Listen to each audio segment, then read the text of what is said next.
নমস্কার, আমার নাম উৎস দাস। আমি আজ তোমাদেরকে আমার এই চ্যানেলের মাধ্যমে আজ প্রথম ভিডিও এটা বলতে পারো। আমার এই ভিডিওর মাধ্যমে আমি তোমাদেরকে এই অ্যামাইনো অ্যাসিড টপিকটা বোঝাতে চলেছি। এটা একটা বায়োকেমিস্ট্রির টপিক বলতে পারো। তো এটা কোনো ছোট টপিক না, এটা অনেকটা বড় একটা টপিক। এটা একটা গোটা একটা চ্যাপ্টার হয় এটা নিয়ে, বায়োকেমিস্ট্রি। তো আমি আজ জাস্ট এর ইন্ট্রোডাকশন সম্পর্কে তোমাদেরকে বোঝানোর চেষ্টা করব আমার এই ভিডিওর মাধ্যমে। তো পরবর্তীকালে আমি পরের আরো পার্ট বেরোবে এই অ্যামাইনো অ্যাসিডের, সেই পার্টে ভাগ করে আমি তোমাদেরকে আরো ডিটেলস এই অ্যামাইনো অ্যাসিড সম্পর্কে পড়ানোর চেষ্টা করব। তো চলো আজ আমি ইন্ট্রোডাকশন এই অ্যামাইনো অ্যাসিড বা কিভাবে কাজ করে এই সম্পর্কে আমি তোমাদেরকে বোঝানোর চেষ্টা করি। চলো, আশা করবো তোমরা বুঝবে। আমি আমার 100% দিয়ে বোঝানোর চেষ্টা করব তোমাদেরকে। তাহলে শুরু করা যায়। তাহলে আমাদেরকে অ্যামাইনো অ্যাসিড এই জিনিসটা, এই যে অ্যামিনো অ্যাসিড এই জিনিসটা আমাকে বুঝতে গেলে আমাদেরকে প্রথমে আগে জানতে হবে প্রোটিন। প্রোটিনটা কি? প্রোটিন আমরা তো প্রায়ই শুনি যে আমরা প্রোটিন খাই। প্রোটিন আমাদের শরীরে প্রোটিন দরকার, প্রোটিনের অভাব হচ্ছে, এগুলো আমরা প্রায়ই শুনে থাকি। তাহলে প্রোটিনটা কি? মানে আমরা ডিম খাচ্ছি, ডাল খাচ্ছি, মাংস খাচ্ছি, এগুলো থেকে আমরা প্রোটিন ইনটেক করছি। এগুলো তো আমরা জানি যে প্রোটিন প্রোটিন খাই আমরা। প্রোটিনটা কি? প্রোটিন কি দিয়ে তৈরি হয়? কেউ কেউ তো জিমে যায়, জিমে গিয়ে প্রোটিন শেক নেয়। তা প্রোটিন আমাদের কি দিয়ে তৈরি হয়? প্রোটিন কিভাবে স্ট্রাকচার, কি গঠন করে, এগুলো সম্পর্কে অ্যাজ আ বায়োলজি স্টুডেন্ট তোমাদেরকে জানা উচিত। তাহলে প্রোটিন কি? প্রোটিন হচ্ছে এই অ্যামাইনো অ্যাসিড। অ্যামাইনো অ্যাসিড একটা ছোট অংশ যেটা প্রোটিনের মধ্যে থাকে। তার মানে প্রোটিন একটা বড় একটা অংশ বলতে পারো প্রোটিন আমাদের শরীরে। সেটা হচ্ছে যাকে ম্যাক্রোমলিকিউল বলা হয়, যেহেতু বড় ম্যাক্রোমলিকিউল। তো এই ম্যাক্রোমলিকিউল গুলো গঠন হয় অনেকগুলো ছোট ছোট মাইক্রোমলিকিউল, যেগুলো হচ্ছে অ্যামাইনো অ্যাসিড। তো একটা প্রোটিন গঠন করতে মোট 20টি অ্যামাইনো অ্যাসিড লাগে। তো আমরা তো এটা জানলাম যে 20টা অ্যামাইনো অ্যাসিড দিয়ে প্রোটিন গঠন হয়। তাহলে আমরা জেনে গেলাম যে অ্যামাইনো অ্যাসিড কি কাজে লাগে। এবার চলো অ্যামাইনো অ্যাসিডটা কি সেটা সম্পর্কে জানা যাক। অ্যামাইনো অ্যাসিড অ্যাকচুয়ালি একটা অ্যামিনো গ্রুপ আর একটা কার্বক্সিল গ্রুপ দুটো মিক্স হয়ে একটা ছোট একটা অর্গানিক কম্পাউন্ড বা একটা ক্ষুদ্র জৈব অণু গঠন করে, তাকে অ্যামাইনো অ্যাসিড বলে। এবার কি করে হয়? এর মধ্যে এই যে বললাম না যে অ্যামাইনো অ্যাসিডের মধ্যে যে অ্যামিনো গ্রুপ আর কার্বক্সিল গ্রুপ, যে দুটো গ্রুপ থাকে, চলো আমি তোমাদেরকে লিখে দেখাই জিনিসটা। আশা করি দেখতে পাচ্ছ।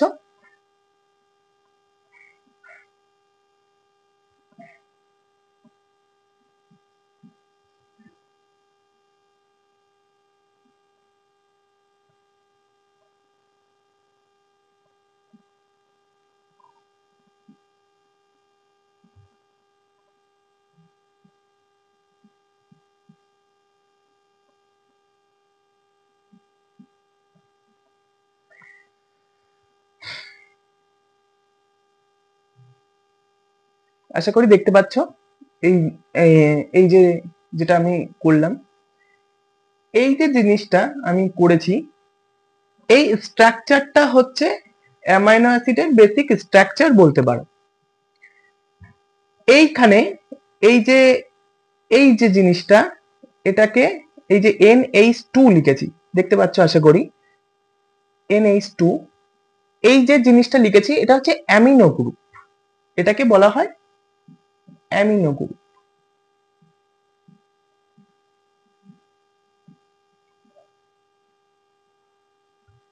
আর এই যে দেখতে পাচ্ছ COOH এর যে স্ট্রাকচারটা, এটা হচ্ছে কার্বক্সিল গ্রুপ।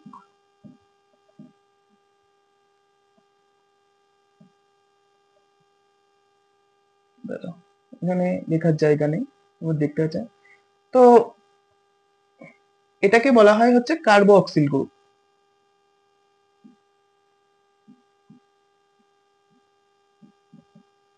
এটাকে কার্বক্সিল গ্রুপ বলা হয়। তো এই যে আমরা যে এই যে কার্বক্সিল গ্রুপ আর একটা অ্যামিনো গ্রুপ লিখলাম, তো এইটা এই যে অ্যামিনো গ্রুপ, এটি একটি ক্ষারধর্মী, বেসিক, এটাকে বলা হয় ক্ষারধর্মী। আর এই যে কার্বক্সিল গ্রুপ COOH যেটা লিখলাম, এটাকে বলা হয় হচ্ছে অ্যাসিড ধর্মী, এটা একটা অ্যাসিড ধর্মী। তো এই আর এটাকে বলতে পারো তুমি এটাকে সাইড চেন বলে, পরে আসছি এই জিনিসটা সম্পর্কে বলতে। তো এই পুরো বিষয়টা হচ্ছে, এইটাকে বলা হয় হচ্ছে অ্যামাইনো অ্যাসিডের স্ট্রাকচার, এটা বেসিক স্ট্রাকচার, এরকম এরকমই হয় সাধারণত। তো আমার কথা হচ্ছে এবার এই যে বেসিক স্ট্রাকচার আমরা যে জানলাম, এটা হচ্ছে এই অ্যামাইনো অ্যাসিড গুলো জীবদেহে পেপটাইড বন্ধন গঠন করে।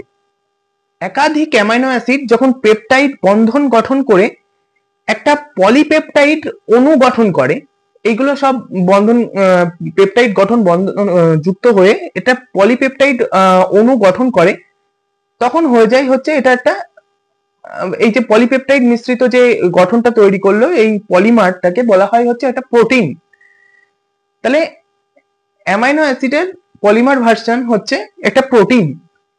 তো এই অ্যামাইনো অ্যাসিডের যে আমরা জানলাম যে অ্যামাইনো অ্যাসিড থেকে প্রোটিন তৈরি হলো, এই অ্যামাইনো অ্যাসিডকে অনেকগুলো ভাগে ভাগ করা যায়।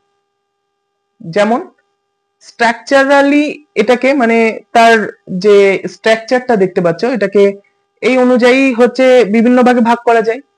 তার পোলারিটি বলে একটা ভার্সন হয়, সেই পোলারিটি ভাবে তোমাকে এটাকে ভাগ করা যায় বা ক্লাসিফাইড করা যায়। আর আরেকটা যেটা ভাগ করা যায় সেটা হচ্ছে সাইড চেন অনুযায়ী। এই যে বলছিলাম না সাইড চেন, আর এই সাইড চেন অনুযায়ী তুমি ভাগ করতে পারবে।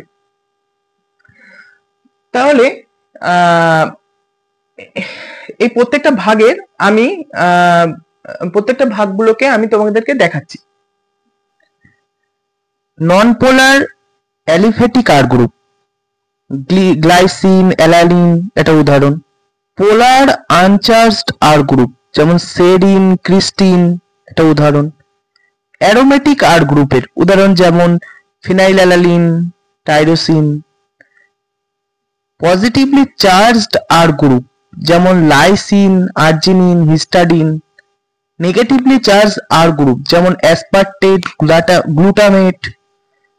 এবার আসা যাক অ্যামাইনো অ্যাসিডকে কিছু অ্যামাইনো অ্যাসিডের কিছু বৈশিষ্ট্য বলি। যেমন এটা এর যদি সলিউবিলিটি বলো, তাহলে এটা এর বেশিরভাগই হচ্ছে জলে সলিউবেল হয়, মানে ওয়াটার সলিউবেল, জলে দ্রবীভূত হতে পারে। আর এই অ্যামাইনো অ্যাসিড গুলো যদি গলনাঙ্ক মানে স্ফুটনাঙ্ক বলো, তো 200 ডিগ্রির কাছে প্রায় বা তারও বেশি, 200 ডিগ্রির উপরে হবে এই অ্যামাইনো অ্যাসিডের গলনাঙ্ক, এই স্ফুটনাঙ্ক। আর এটা টেস্ট, যদি কেউ বলে অ্যামাইনো অ্যাসিড টেস্ট করলে কেমন লাগবে, অ্যামাইনো অ্যাসিডের টেস্ট অনেকটা বলতে পারো বিভিন্ন রকমের হয়, বিভিন্ন অ্যামাইনো অ্যাসিড বিভিন্ন রকমের হয়। যেমন কিছু অ্যামাইনো অ্যাসিড আছে মিষ্টি, কিছু অ্যামাইনো অ্যাসিড আছে টেস্টলেস, কিছু অ্যামাইনো অ্যাসিড আছে বিটা, তিতো স্বাদযুক্ত। এই হচ্ছে অ্যামাইনো অ্যাসিডের সম্পর্কে কিছু বেসিক ধারণা তোমাদেরকে দিলাম।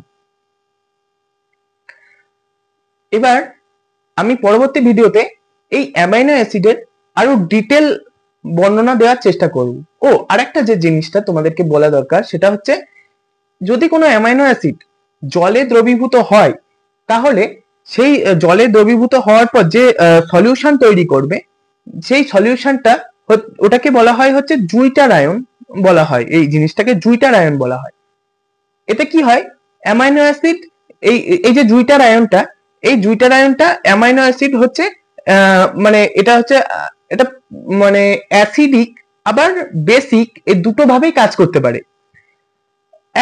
এটা হচ্ছে যখন প্রোটন ডোনার হয়ে যায় তখন সেটা অ্যাসিডিক, আর যখন বেস হিসেবে কাজ করে এই অ্যামাইনো অ্যাসিড, তখন সেটা হচ্ছে প্রোটন অ্যাকসেপ্টার, মানে প্রোটন নেয়, সেটা হিসেবে কাজ করলে সেটাকে বলা হয় হচ্ছে, সেটাকে কি বলে, সেটাকেও জুইটারায়নই বলে, জুইটারায়নের বেস ভার্সন বা খাড়ধর্মী ভার্সন।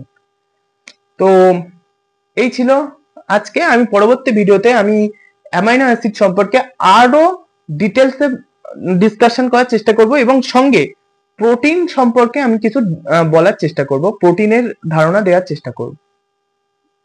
Thank you. আর সবাই যদি ভালো লেগে থাকে তাহলে ভিডিওটা শেয়ার করে দেবে। আর আশা করছি তোমরা বুঝেছো জিনিসটা।